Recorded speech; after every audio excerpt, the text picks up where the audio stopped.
Les assurances santé et les solutions de prévoyance de la Caisse d'épargne vous présentent Check-up. Medialp, 20 points de vente dans la région, de vente et location de matériel de confort médical, vous présente Check-up.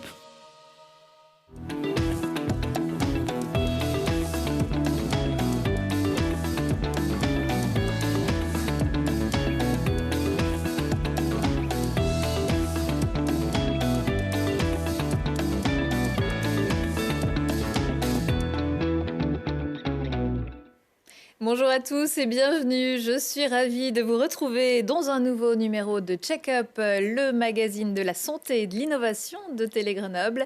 Ravie également d'avoir à mes côtés Vincent Tomplard. Bonsoir Vincent. Bonjour Marie-Caroline. Je rappelle que vous êtes président de Medicalps, le cluster des entreprises innovantes de santé dans l'arc alpin. Et je salue également à nos côtés le docteur Cécile Sabourdi. Bonjour. Bonjour. Vous êtes neurologue au CHU Grenoble-Alpes et puis Francine Ploussu, bonjour. Bonjour. Vous êtes déléguée adjointe d'épilepsie France 38. Alors vous l'aurez compris, c'est donc de cette maladie encore méconnue, mais qui touche pourtant plus de 650 000 personnes en France, dont nous allons parler aujourd'hui. Avant cela, je vous propose de faire connaissance avec Raffaello, Raven et Mic Mic.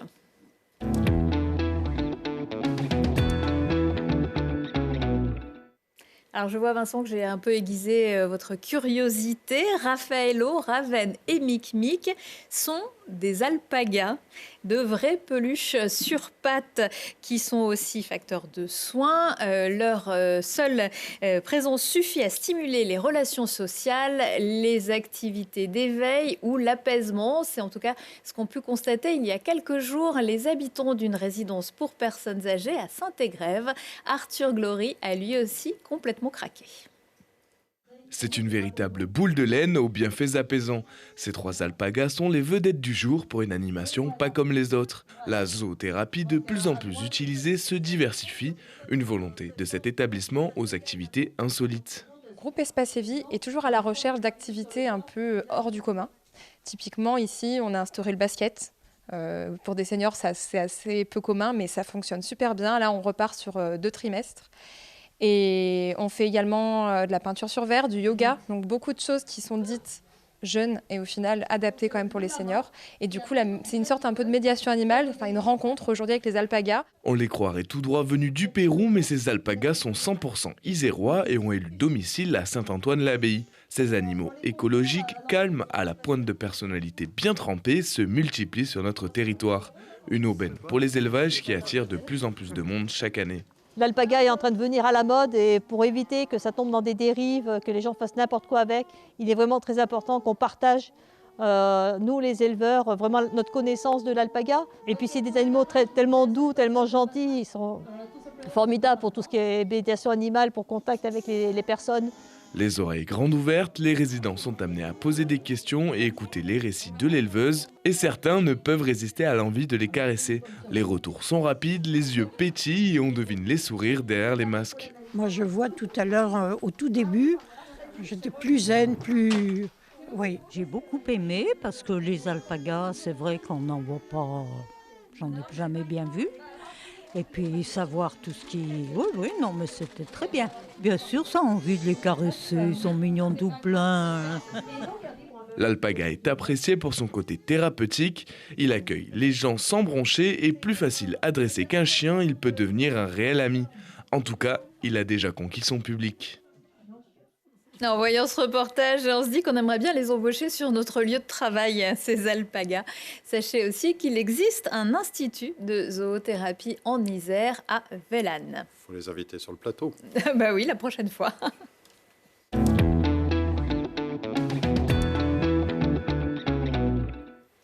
L'invisible est parfois essentiel pour les yeux. C'est une maladie qui touche environ 10% de la population mondiale et que trop souvent on cache pourtant. L'épilepsie. Pour en parler, nous avons à nos côtés le docteur Cécile Sabourdi. Je rappelle que vous êtes neurologue au CHU Grenoble-Alpes. Vous faites également partie de l'équipe Cerveau, Comportement et Neuromodulation au GIN Grenoble Institut des Neurosciences. Et puis Francine Ploussu, vous êtes déléguée adjointe épilepsie France 38. Il existe 70 77 antennes départementales en France, d'Épilepsie France. Francine Plossu, l'épilepsie, c'est un sujet qui vous touche de près? Oui, ça me touche de près parce que j'ai un fils qui a 43 ans et qui a une épilepsie depuis l'âge de 18 ans. Et vous vous engagez donc pour cette cause. Docteur Sabourdi, on parle d'épilepsie et de crise d'épilepsie. De quoi s'agit-il? Alors, l'épilepsie est un terme qui recoupe en fait beaucoup de réalités vraiment très diverses. Il s'agit d'une excitation anormale du cerveau qui a de nombreuses causes. Je pense qu'on pourra le voir par la suite, avec du coup une traduction de cette excitation sous forme de crise d'épilepsie.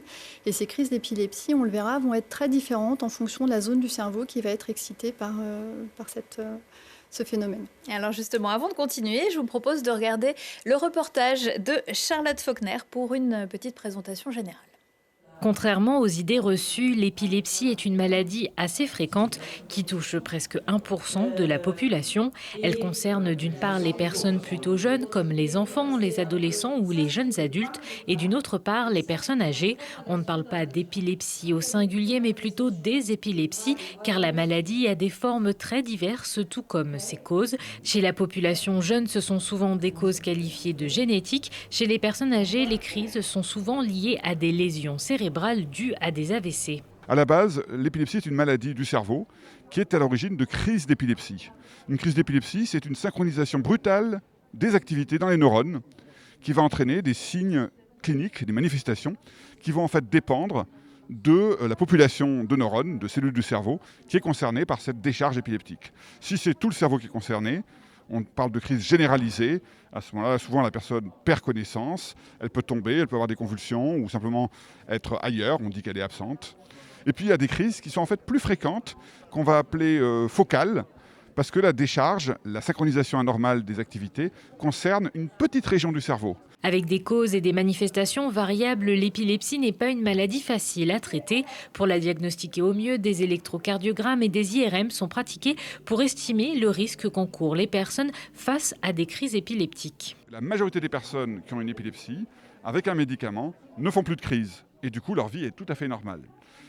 En revanche, il persiste, en gros, un tiers, un peu moins d'un tiers, des personnes qui, malgré la prise de médicaments de manière régulière, vont continuer à faire des crises. Alors cela, effectivement, l'impact de l'épilepsie sur leur vie quotidienne est très significatif. Au CHU Grenoble-Alpes, un temps d'échange avec le grand public est organisé lors de la Journée internationale de l'épilepsie le 14 février. Un moment qui permet de toucher le plus grand nombre pour les informer au mieux sur la maladie et de lutter contre des conceptions infondées avec la présence d'associations et de bénévoles. Je trouve que c'est vraiment important parce que l'épilepsie n'est pas du tout une maladie assez reconnue. Vraiment, ou alors du moins les personnes ne connaissent pas cette maladie. C'est vrai que moi je fais plutôt par exemple des absences, donc pour des personnes, en fait tu n'es pas épileptique. Les épileptiques sont par terre et convulsent. Ben non en fait. L'épilepsie, c'est pour ça qu'on dit les épilepsies, il y a plein de sortes d'épilepsie. Au CHU, de nombreux outils sont présents pour accompagner les personnes épileptiques. Parmi eux, l'éducation thérapeutique du patient épileptique, appelée ETP. L'éducation thérapeutique sert au patient à appréhender sa maladie, connaître sa maladie, mieux la connaître et du coup développer des stratégies d'adaptation par rapport à cette maladie qui est un petit peu compliquée parfois. L'épilepsie se classe au 2e rang des maladies neurologiques dans notre pays, juste derrière Alzheimer. Elle touche 700 000 personnes en France, dont 100 000 enfants. Grâce au reportage de Charlotte, on vient de voir en condensé un petit peu ce qui va être le contenu de nos échanges. On va donc revenir sur certains points de ce sujet. Il y a en fait plusieurs sortes de crises d'épilepsie, des épilepsies à un lieu précis du cerveau, puis des épilepsies, des crises plus diffuses.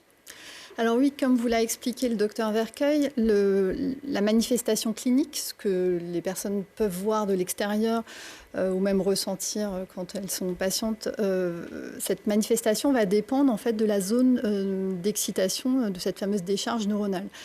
De manière un peu simpliste, il y a des zones du cerveau qui sont, lorsqu'elles sont excitées, qui vont produire des des manifestations cliniques. Par exemple, si on excite l'arrière du cerveau qui s'occupe de la vision, on peut avoir des manifestations visuelles. Si la décharge touche les zones qui s'occupent plus de la mémoire, on va avoir des manifestations de troubles de la mémoire. Et puis, si cette décharge neuronale touche en particulier les zones qui vont plutôt s'occuper de la motricité, on peut avoir des mouvements anarchiques. Donc ça, c'est pour expliquer les épilepsies qui sont plutôt focales, c'est-à-dire qui partent d'un point précis du cerveau et ensuite qui peuvent gagner un peu de proche en proche l'ensemble du cerveau. Ça, c'est une catégorie de crise d'épilepsie. Et puis ensuite, il y a des épilepsies qui ont une autre cause et la décharge neuronale va toucher d'emblée l'ensemble du cerveau. Et bizarrement, ça peut se traduire soit par des absences qui sont une des crises d'épilepsie les plus fréquentes, notamment de l'enfant. Donc c'est cette espèce d'arrêt sur image que racontent bien les enfants, les proches, les instituteurs. Mais également, une excitation de l'ensemble du cerveau peut se traduire par la fameuse crise tonico-clonique généralisée qui est dans la tête de la plupart des gens synonyme de crise d'épilepsie et souvent le raccourci se fait entre crise d'épilepsie et crise tonico-clonique généralisée. Vous avez parlé des crises qui peuvent se passer à un endroit du cerveau. Est-ce que si on a derrière, ça sera toujours à cet endroit-là ou est-ce que la prochaine fois ça peut être la mémoire, ça peut être autre chose? Alors, est-ce qu'on sait ça? Oui, on sait. En fait, ça va beaucoup dépendre de la raison de cette excitation.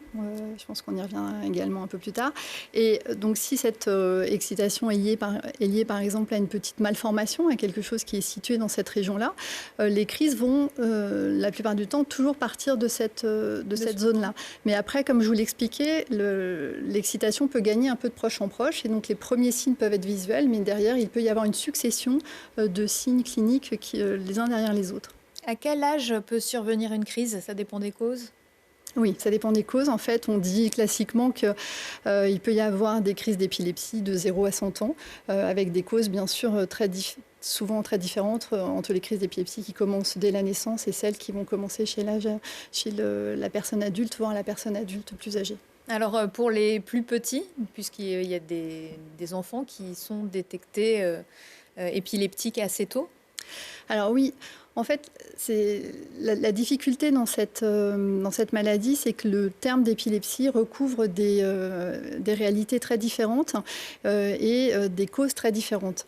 Pour essayer de faire simple et un peu simpliste souvent, mais c'est une façon peut-être plus facile d'appréhender les choses, on peut essayer de voir, et moi c'est un terme que j'utilise souvent, la notion de niveau d'excitation. Puis si on part de l'idée que c'est une excitation anormale du cerveau, on va avoir finalement un niveau d'excitation, un niveau de protection contre cette excitation, et cette excitation va s'abaisser sous l'effet de facteurs extérieurs qui vont être des facteurs précipitants des crises. On y reviendra, qui peuvent être le manque de sommeil, la prise de certains médicaments, de certaines drogues, certaines stimulations. On parle de stimulations lumineuses qui sont assez rarement stimulantes, mais ça reste dans les habitudes. Dans le schéma effectivement classique. Donc voilà, donc il va y avoir des facteurs précipitants qui vont finalement permettre à ce niveau de protection de s'abaisser. Dans une population, quand on n'a pas de facteur de prédisposition à présenter une épilepsie, notre niveau de protection est suffisamment haut. Et même s'il s'abaisse sous ses effets, parce qu'on est fatigué, parce qu'on a pris un médicament susceptible on va rester quand même au niveau du seuil de la crise. Oui, on ne va pas tous faire une crise parce qu'on a vu un thromboscope d'un peu trop près. Bien sûr que non. Par contre, en fait, si j'ai envie de dire, c'est ce que je dis souvent à mes patients, si je mets vraiment les moyens, c'est-à-dire si je les empêche de dormir pendant 3 jours, si je leur donne des choses terribles, je peux effectivement provoquer une crise d'épilepsie. Donc on va dire qu'on a ce niveau de protection générale qui est souvent très très largement au-dessus du niveau de la crise. Et puis chez les personnes qui ont une épilepsie, ce niveau de protection est plus bas. Et donc ce niveau de protection est plus bas pour plein de raisons différentes. Et c'est en ça que je dis que cette épilepsie, cette maladie est vraiment très diverse. On peut avoir un niveau plus bas pour des raisons génétiques. On peut avoir un niveau plus bas pour des raisons de maladie générale, dites métaboliques. On peut avoir un niveau plus bas parce qu'on a une cicatrice dans la tête. Et cette cicatrice dans la tête, elle peut être créée par une malformation cérébrale qu'on a depuis la naissance, qui est en fait simplement des groupes de cellules qui sont mal positionnés au moment du développement. Mais on peut aussi avoir en fait une cicatrice dans la tête suite à un traumatisme crânien, suite à un accident vasculaire cérébral, suite à un accident. Et donc, toutes ces causes différentes sont susceptibles effectivement d'abaisser ce niveau de protection et d'entraîner du coup une épilepsie et des crises d'épilepsie dans la suite. Pour des parents d'un enfant, est-ce qu'il y a des symptômes un peu qui peuvent alerter sur le fait que l'enfant déclenche une crise d'épilepsie, ou en tout cas, notamment si c'est une crise focalisée sur un endroit, comment le détecter? Est-ce qu'il y a des signes Alors, c'est une bonne question. Ce qui est difficile, comme on vous disait, c'est que les symptômes de crise sont très différents.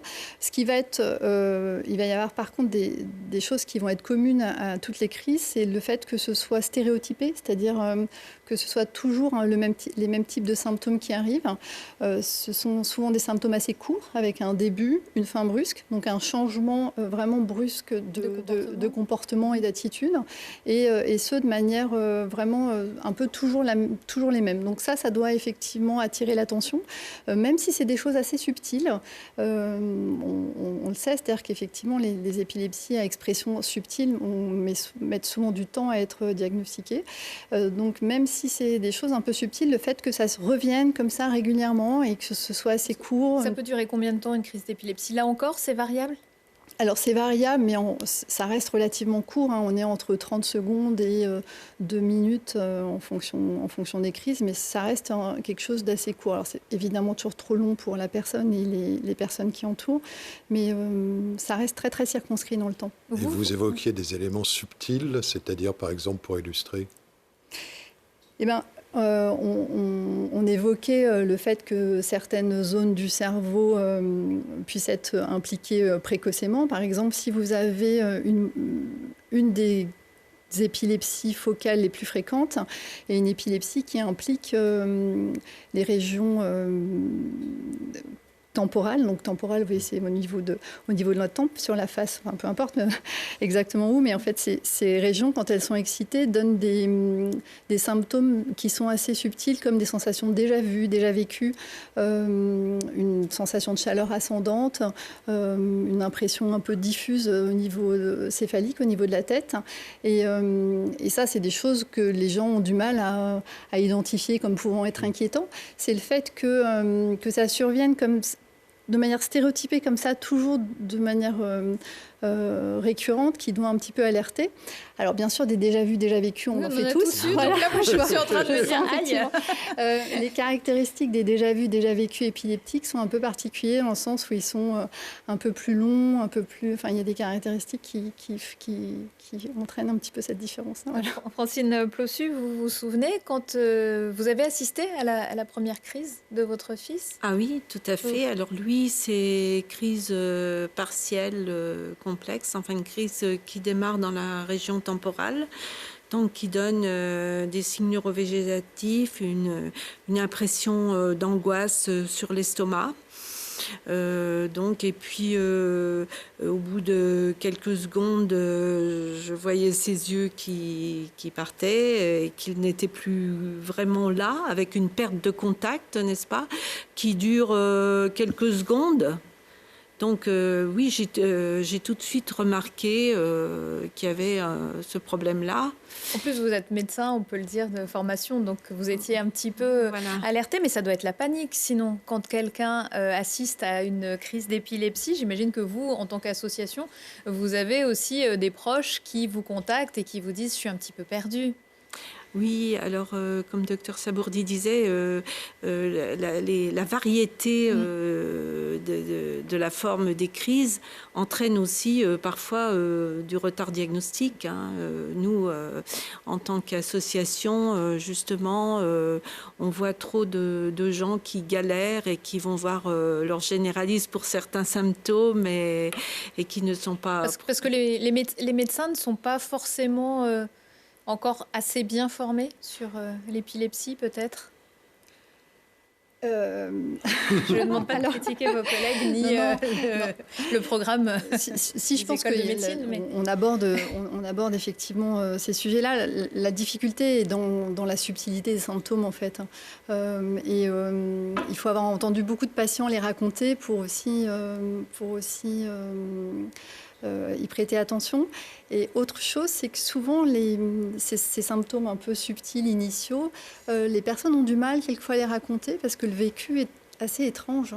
Qu'est-ce qu'on ressent quand on a une crise? On est parti, on se souvient plus qu'on a eu une crise, non, mais se fait ce mal. Que nous disent, là encore, ça va évidemment dépendre beaucoup de types de crises, mais si on revient aux crises un petit peu dont je vous parlais, les patients peuvent nous raconter des sensations effectivement presque d'être médium, par exemple, de pouvoir savoir ce qui va se passer dans l'avenir, parce que justement, il y a cette implication des circuits de la mémoire. Et donc, ça peut donner des sensations un peu étranges pour lesquelles on se demande si c'est tout à fait normal de les ressentir. Et quelquefois, ils nous disent bien, ils ont eu du mal à en parler, ou alors ils ont interpellé leurs proches en disant « Est-ce que toi aussi tu ressens ça ?» Et puis, dans la négative, ils sont un petit peu... Ils sont un peu restés sur leur réserve, en fait. Voilà, c'est souvent ça qui arrive. Et donc, ça peut rester comme ça pendant des années avant qu'ils finissent par trouver finalement un médecin auquel ils vont raconter ces symptômes. Alors justement, quand on arrive à raconter ces symptômes à un médecin, que l'épilepsie est reconnue, quel est le parcours de soins? On ne reste pas chez son généraliste, on fait des examens un petit peu plus poussés? Alors, le parcours de soins, il est vraiment... la première chose est de diagnostiquer effectivement l'épilepsie. Donc, ça va passer par un examen, enfin, une anamnèse, c'est-à-dire un récit du patient, de ses antécédents pour essayer de remonter aux sources. Et le but est d'essayer de définir très précisément le type d'épilepsie dont on parle. Voilà. Donc, ce fameux niveau d'excitation, c'est-à-dire quelle est la raison, en fait, de cet abaissement de seuil. Et on va ensuite prescrire un certain nombre d'examens qui vont nous permettre justement de préciser la raison pour laquelle ce seuil est abaissé. Les premiers examens qu'on va prescrire, comme on a pu le voir dans le reportage, c'est un électroencéphalogramme. Donc l'électroencéphalogramme qui est un très vieil examen, puisque ça remonte au début du XXe siècle, qui permet d'enregistrer ce fameux examen qui ressemble, où on a des électrodes sur la tête, voilà, qui permet d'enregistrer les ondes cérébrales. Mais là, il faut exciter un petit peu le cerveau du patient, parce qu'il ne va pas forcément faire une crise pendant qu'il est chez vous. Alors, en fait, tout à fait non. Vous faites bien de le préciser, parce que c'est souvent une question que nous posent les patients. Le but n'est pas du tout d'enregistrer, dans ce premier temps, n'est pas du tout d'enregistrer une crise, parce que la probabilité, effectivement, d'enregistrer une crise est assez faible.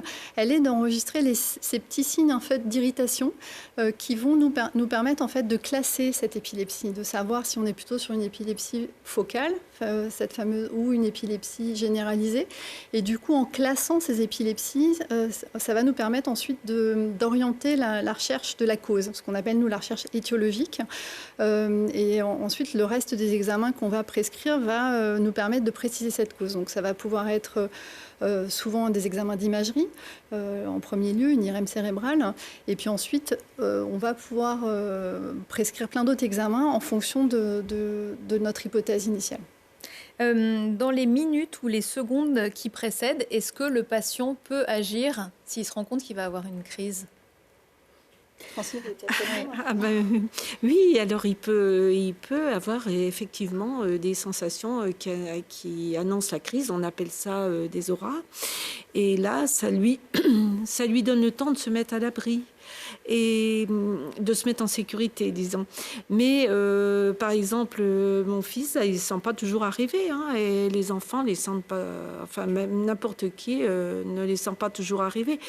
Moi, je demande souvent aux gens qui nous contactent s'ils les sentent arriver, parce que c'est déjà un élément positif pour eux, pour se mettre en sécurité. Oui, pour la vie quotidienne. Oui. Et donc, vous le disiez, on ne se souvient pas toujours de sa crise. Qu'est-ce qu'on doit faire si on voit quelqu'un qui fait une crise devant nous? Quel comportement il faut avoir si on s'en rend compte? En tout cas, alors pour les convulsions, pour les manifestations les plus spécifiques, enfin les plus manifestes, mais aussi pour le reste. Alors surtout ne rien mettre dans sa bouche. Ni ses doigts, ni un crayon. Surtout pas ses doigts, parce qu'on risque de se faire très mal. Effectivement, la première chose, elle est si la personne présente des convulsions, ça va être surtout de la protéger, d'éviter qu'elle se fasse mal. Donc essayer de l'attraper et de l'accompagner vers le sol en éloignant. Est-ce qu'on peut la laisser sur le dos? Parce qu'on entend parfois qu'il faut la mettre en position latérale de sécurité. Alors, attraper la langue, on la met en position latérale de sécurité une fois qu'elle a arrêté de bouger, parce que dans les faits, quand la personne est en train de faire les convulsions, c'est impossible de la mettre en position latérale de sécurité. Le but de la position latérale de sécurité, elle est d'éviter, si derrière il y a un vomissement à la fin de la crise, elle est d'éviter que le vomi ne passe dans les voies respiratoires, de s'étouffer. Donc c'est vraiment le but, c'est une fois que la crise est finie, quand la crise est passée, quand la crise est passée, on met en position latérale de sécurité. Et surtout, ensuite, on rassure la personne, parce que quand elle va revenir à elle, elle va être très angoissée. C'est un moment toujours... Les personnes qui ont déjà fait des crises comprennent qu'elles ont fait une crise. Du coup, c'est un grand moment de détresse. Donc, il faut pouvoir les rassurer, contacter... Est-ce que les personnes qui font une crise nous entendent à côté? Si on leur parle, est-ce qu'il faut leur parler? Alors, c'est toujours bien de parler. De toute façon, c'est bien, y compris pour la personne qui intervient, parce que ça permet aussi soi-même de s'écouter et de s'apaiser. Exactement, et de s'apaiser. Et ensuite, ça va beaucoup dépendre du type de crise, en fait. Parce que, en fait, ça dépend du niveau de perte de conscience de la personne. Et ça va beaucoup. Il y a des crises d'épilepsie pour lesquelles la perte de conscience est relativement faible, en fait. Ce type de crise à forte manifestation, pour reprendre ce terme, ça représente quelle proportion dans la population des épileptiques? Ça, je serais bien incapable de vous répondre, parce que ces fameuses fortes représentations, on peut les trouver dans les épilepsies généralisées où elles arrivent d'emblée, mais également dans les épilepsies focales où elles peuvent arriver, on va dire, à la fin de la crise. Donc, je vais dire une bêtise en vous donnant une proportion. Mais ce qui veut dire aussi qu'il y a une forte proportion d'épileptiques, en tout cas une proportion certaine d'épileptiques, qui n'ont pas ce genre de manifestation. Tout à fait. Et donc, on ne peut pas forcément connaître sur son lieu de travail au quotidien, et qui n'ont pas forcément, qui arrivent à le gérer peut-être différemment, plus facilement. Ah oui, bien sûr. En fait, c'est vraiment l'objet un petit peu de la discussion qu'on a souvent avec le docteur Plossus, c'est que dans la tête de la plupart des personnes, la crise d'épilepsie, l'épilepsie est synonyme de grosses convulsions, de grosses convulsions. Fort heureusement, déjà un bon nombre de personnes sont contrôlées par les traitements, c'est bien ce qu'a dit le docteur Vercueil dans le reportage. Et pour ceux qui, même malheureusement, ne sont pas contrôlés et sont ce qu'on appelle pharmacorésistants, continuent à faire des crises. Chez ces patients-là, il y a quand même un certain nombre qui font des crises sans perte de connaissance, sans convulsions, et du coup qui peuvent mettre en œuvre des stratégies de protection. Donc effectivement, on a ces éléments-là. Mais le problème dans l'épilepsie, c'est aussi, donc ça fait partie de ça, les troubles associés. Les troubles qu'on ne voit pas, qui du coup dans la vie quotidienne, comme l'expliquait la jeune femme, mais non, t'es pas malade, tout va bien, alors que pourtant on peut avoir quelques difficultés sur son lieu de travail ou à l'école, c'est bien ça? Oui, tout à fait. Néanmoins, les troubles associés, quand on est obligé de prendre plusieurs médicaments, souvent il y a les effets secondaires des traitements, mais il y a aussi les troubles associés à l'épilepsie. Souvent il y a de la fatigue, de la lenteur, ce qu'on appelle les troubles neurocognitifs, des troubles de mémoire qui sont fréquents aussi, et bien sûr qu'il faut en tenir compte pour aménager l'environnement. À l'école, par exemple, et puis au travail. À l'école, par exemple, est-ce qu'il y a un bon dialogue avec... ça dépend, les enseignants ou les parents, les enfants? Est-ce qu'on arrive à faire cohabiter tout le monde ou c'est encore compliqué? C'est parfois compliqué.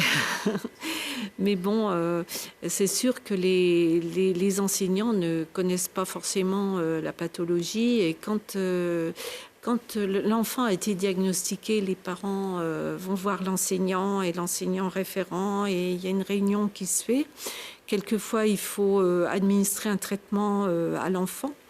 Et donc, il faut faire un PAI, un plan d'accompagnement individualisé. Et donc là, associatif, nous, on se réunit aussi avec l'enseignant référent, avec le médecin scolaire, avec les parents pour justement expliquer comment faire avec cet enfant et aussi... ne pas avoir peur aussi. Ne pas avoir peur, exactement, oui, parce que ça fait peur, hein, effectivement, quand on ne connaît pas l'épilepsie. Donc, bien expliquer l'épilepsie. Nous, ce qu'on voudrait, c'est que les gens que même le grand public soit sensibilisé justement à l'épilepsie pour ne pas paniquer et justement...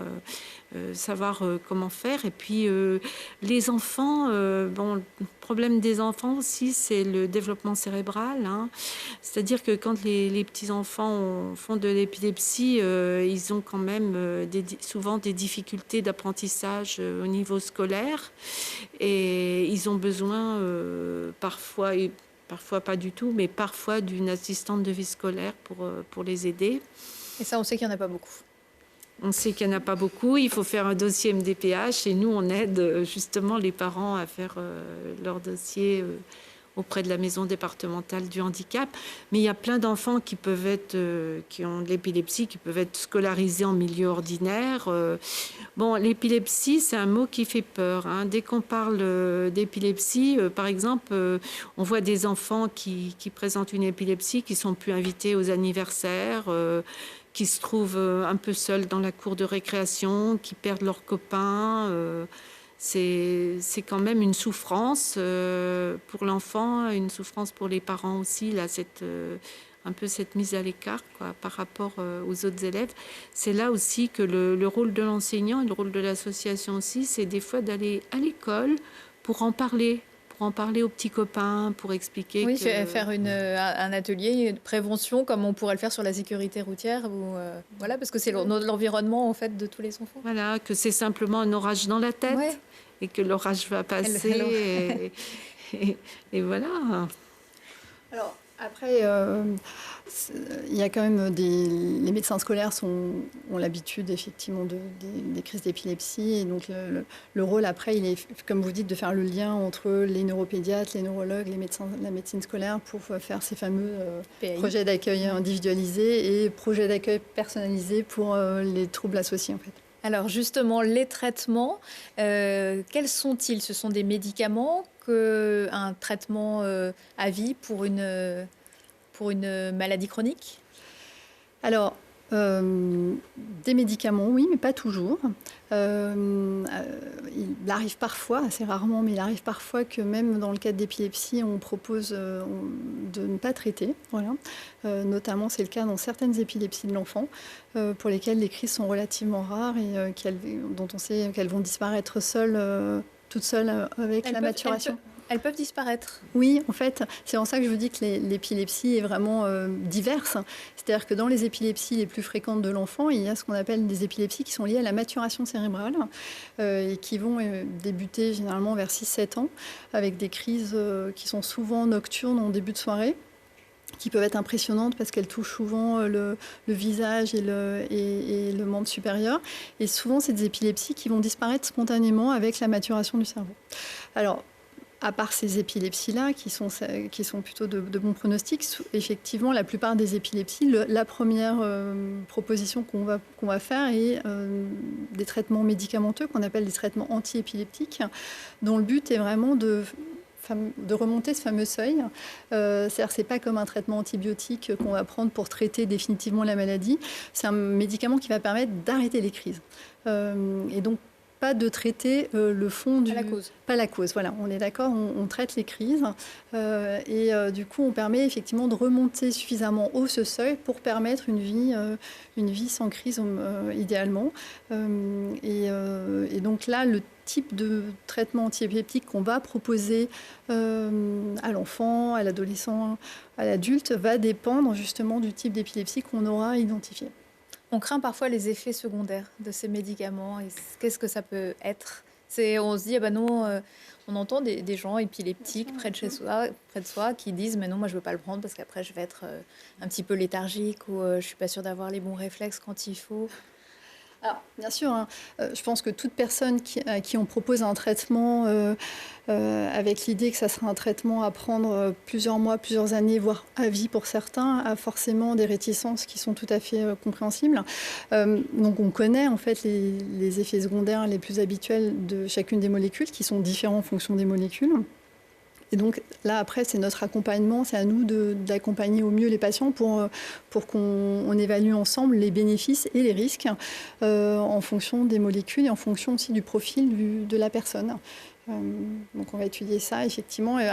Et comme disait Mme Plossu, il y a des grands profils d'effets secondaires qu'on va retrouver, mais qui vont quand même être un peu variables en fonction des molécules. Et alors c'est quoi ces effets secondaires, Mme Plossu ?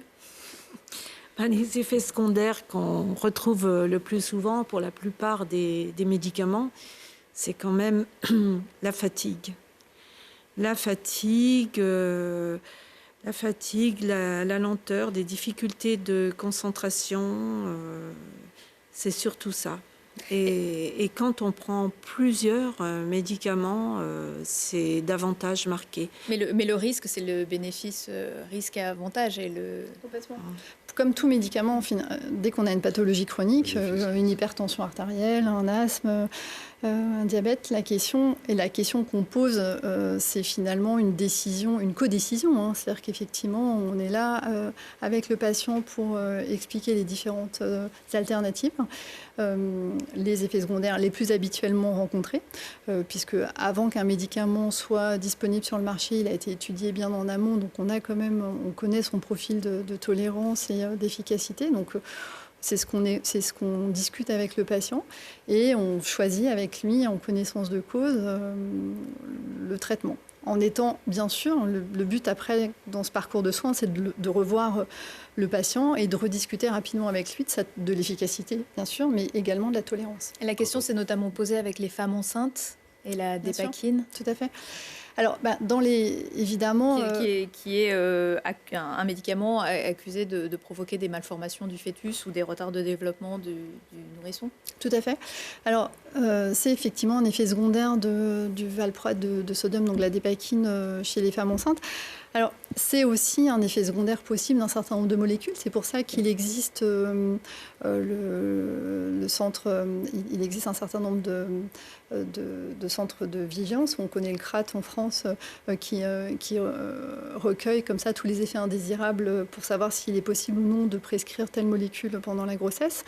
Et puis, en fait, ce qui nous a permis d'avoir ces informations, c'est des registres internationaux donc il y en a plusieurs, des registres nord-américains, registres européens, registres australiens, plusieurs registres comme ça qui ont permis en fait de colliger les grossesses, c'est-à-dire de suivre longitudinalement les grossesses de personnes qui étaient traitées par des traitements antiépileptiques. Et c'est comme ça qu'on a pu faire la relation entre la prise de certains médicaments et l'existence de malformations chez les enfants, soit des malformations et ou des retards développementaux. Mais est-ce que ça veut dire que les femmes enceintes doivent arrêter de prendre leur traitement ? Alors surtout pas, non. Ça c'est important parce qu'il y a aussi beaucoup de risques à refaire des crises pour le fœtus pendant la grossesse. Donc ce que nous ont appris également ces registres, c'est que certes il y a des molécules qui peuvent être associées à des risques qu'on appelle tératogènes, mais d'autres qui ne sont au contraire pas du tout associées. Et on a les molécules qu'on préconise pendant les grossesses. On a maintenant des reculs avec plusieurs milliers de grossesses qui ont été menées avec ces molécules et surtout ensuite aussi des très beaux suivis du développement cognitif des enfants. On a des données comme ça, notamment émanant des équipes anglaises qui ont suivi maintenant sur des enfants jusqu'à 8 ans, donc avec des données très rassurantes sur le développement avec certaines molécules. Voilà. Donc c'est aussi en avançant et en progressant. Et donc la dépakine, vous avez tout à fait raison, il faut absolument, et on est maintenant très attentif à en parler très en amont pour éviter toute grossesse sous dépakine.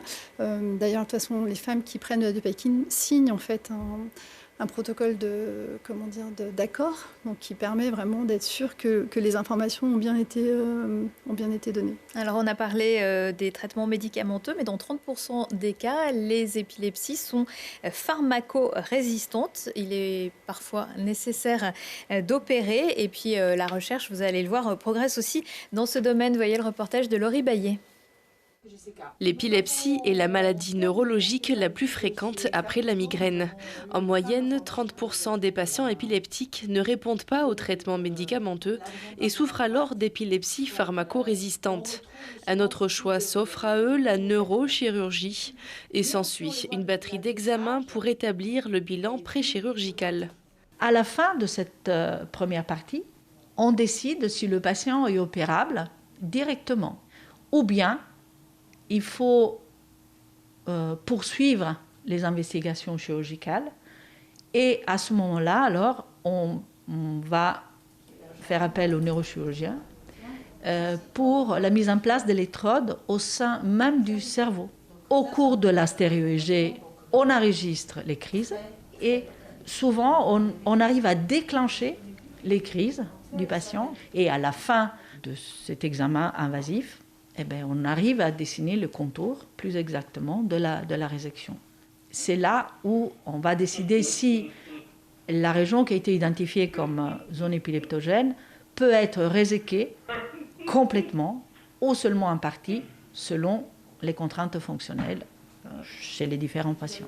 L'implantation de ces électrodes permet de mieux comprendre le cerveau humain et de répondre à certaines hypothèses fondamentales, et notamment de faire le lien entre les signaux à l'intérieur du cortex et les grandes fonctions supportées par le cerveau, comme la prise de décision. En général, si je vous demande de choisir entre un croissant et une pomme, ça ne va pas vous prendre plusieurs minutes. C'est quelques secondes, voire même moins qu'une seconde. Et donc, on a besoin très précisément de comprendre comment ça se passe dans un temps très court, les activités cérébrales. Et en plus de ça, ce qu'on sait depuis quelques années en recherche, c'est que la manière dont vous regardez les choses dans l'environnement, ça va avoir une influence sur les choix que vous faites. Donc là, grâce à ces enregistrements qu'on fait chez les patients épileptiques, on peut tout avoir. Donc on met une petite caméra pour savoir où le patient regarde sur l'écran pendant qu'on lui demande de faire des choix assez simples. Et là, on a la bonne technique pour avoir globalement comment l'attention visuelle qui se déplace dans l'environnement, elle influence les choix et comment les activités du cerveau ils gouvernent ces processus-là. Donc c'est ça qu'on est en train de regarder en ce moment. Ces recherches pourraient permettre d'ici à quelques années de développer des interfaces cerveau-machine pour stimuler le cerveau humain de façon adaptative en fonction de son état, une technique qui pourrait servir en psychiatrie. Et finalement, on peut remercier les épileptiques parce que c'est grâce à eux un peu que la recherche avance sur le cerveau. Tout à fait. C'est vraiment un domaine tellement varié. Enfin, on le voit, il y a des possibilités infinies et c'est encore un mystère. Alors oui, c'est un mystère. On progresse là. Ce que raconte bien le reportage, c'est le processus pour pouvoir déterminer la zone à enlever pour essayer de rendre la personne libre de crise. Et ce processus passe par le fait de faire un électroencéphalogramme dans la tête. En fait, ces fameuses électrodes. Oui, c'était pas juste les petits scotch posés sur la tête. Là, c'est des aiguilles très très fines, mais qui nous permettent effectivement, le cerveau, vous savez, a des replis, des fameuses circonvolutions, et donc quand la partie qui nous intéresse est au fond d'un sillon, en fait, si on met des électrodes juste sur la tête, on est très très loin de la zone d'où partent l'excitation, et donc ces électrodes nous permettent de mieux définir et d'essayer de faire une chirurgie la plus précise et la plus fine possible. Et ça marche ? Oui. Oui, bien sûr. Alors après, ça marche. Après, on a encore un traitement, on peut y tourner. Non. Alors, ça marche, ça va dépendre. C'est-à-dire que ça marche très bien avec une probabilité vraiment très forte, à près de 90% de guérison totale sur les épilepsies les plus fréquentes dont je vous parlais, qui touchent la partie interne du lobe temporal. Donc, parce que c'est des épilepsies en plus qui sont assez facilement accessibles d'un point de vue chirurgical. Après, la question, elle va beaucoup dépendre du type de lésion, du fait qu'il y en ait... Enfin, on va sans rentrer dans les détails. Après, ça va beaucoup dépendre un petit peu de la localisation et du type de lésion. Alors, évidemment, avant d'en arriver là, on l'a dit, c'était un tiers des épilepsies qui sont opérables. En fait, le message quand même, c'est de dire que si on est suivi suffisamment tôt, qu'on a un traitement qui fonctionne bien, on peut avoir une vie presque normale, la plus normale possible, et qu'il faut peut-être non seulement connaître la maladie, en parler et dédramatiser aussi. Oui, tout à fait. Les personnes, les 70% qui sont stabilisées par une seule molécule et qui n'ont pas de troubles associés ne sont pas tellement gênés dans leur vie de tous les jours, dans la vie quotidienne. Mais vous connaissez des gens qui ne disent pas ouvertement qu'ils sont atteints d'épilepsie encore aujourd'hui? Oui, il y en a beaucoup. D'ailleurs, ceux qui sont stabilisés et qui ne sont pas gênés dans leur vie quotidienne, en général, ils n'en parlent pas. Maintenant, à partir du moment où il y a la pharmacorésistance, donc le risque de faire des crises, par exemple au travail, ben là, il faut le dire, parce qu'il faut faire un aménagement de poste, il faut que l'employeur le sache, que les collègues soient au courant sur la conduite à tenir. Alors, moi, je conseille à la personne de le dire et d'expliquer comment se passent ces crises et ce qu'il faut faire pour elle en cas de crise. Voilà, et qu'on peut faire quelque chose et qu'il ne faut pas qu'elle s'arrête de travailler pour autant. Tout à fait, on peut aménager l'environnement. Nous, on a beaucoup de pharmacorésistants qui ont réussi tout à fait à s'insérer dans le travail. Bon, il faut que l'employeur n'ait pas peur de ce fameux mot épilepsie et puis qu'il y ait une certaine bienveillance. Mais là, on conseille aussi à toutes les personnes pharmacorésistantes de faire un dossier de reconnaissance travailleurs handicapés pour être embauché, par exemple, pour être aidé par le Cap Emploi, pour trouver un travail, et aussi de s'adresser aux missions handicap des grandes entreprises qui sont sensibilisées aux pathologies chroniques et qui sont bienveillants. Mais bon, néanmoins, il y en a quand même beaucoup qui restent sur le carreau, qui sont au chômage, parce que justement, il y a cette peur de l'épilepsie. Mais voilà. Et si on veut avoir des informations, on peut aller sur le site épilepsie-france.com, évidemment. Voilà. Vous souhaitiez rajouter un dernier mot, peut-être, docteur Sabourdi ? Je voulais dire que malgré tout, grosse proportion forcément, on parle des épilepsies les plus graves, qui sont celles qui vont mobiliser les équipes chirurgicales, mais la plus grosse proportion des patients avec une épilepsie vivent pratiquement normalement, sont insérés normalement. Alors c'est sûr qu'il y a cette honte et cette difficulté, mais même pour ceux qui sont amenés à faire des crises sur leur lieu de travail, j'ai plusieurs patients qui m'ont rapporté beaucoup de bienveillance quand ils en ont parlé autour d'eux, et peut-être qu'il faut justement les inciter à en parler, parce que c'est souvent la méconnaissance qui est pire, et donc finalement nous effectivement c'est vraiment le message, c'est dédramatisons, formons les personnes de manière à pouvoir expliquer quelle est la singularité de la crise du patient pour qu'ils puissent bien expliquer les gestes à faire. Et c'est souvent ce qu'attendent les proches et les collègues. Ils sont souvent rassurés à l'idée de se dire maintenant je sais ce qui va m'attendre, je sais ce que je dois faire.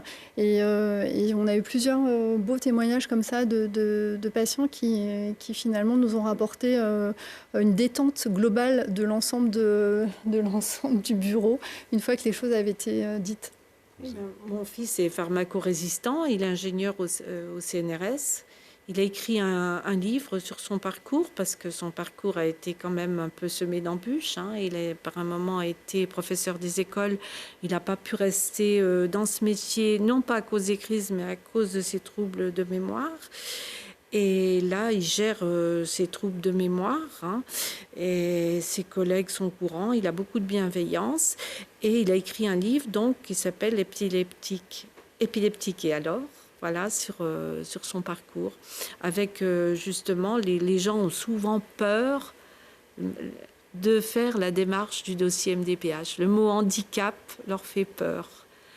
Et nous, on dédramatise aussi le mot handicap, parce qu'il faut qu'ils fassent ce dossier de reconnaissance qualité travailleurs handicapés qui va leur ouvrir des portes vers l'emploi et vers le maintien dans l'emploi. Merci beaucoup à tous les trois. Vous pouvez donc retrouver cette émission mardi à 13h, samedi à 17h et en replay sur télégrenoble.net. Portez-vous bien et à très vite.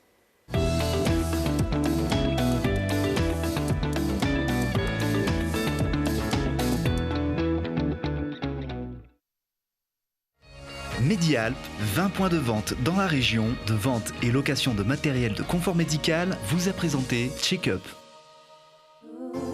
Les assurances santé et les solutions de prévoyance de la Caisse d'épargne vous ont présenté Check-up.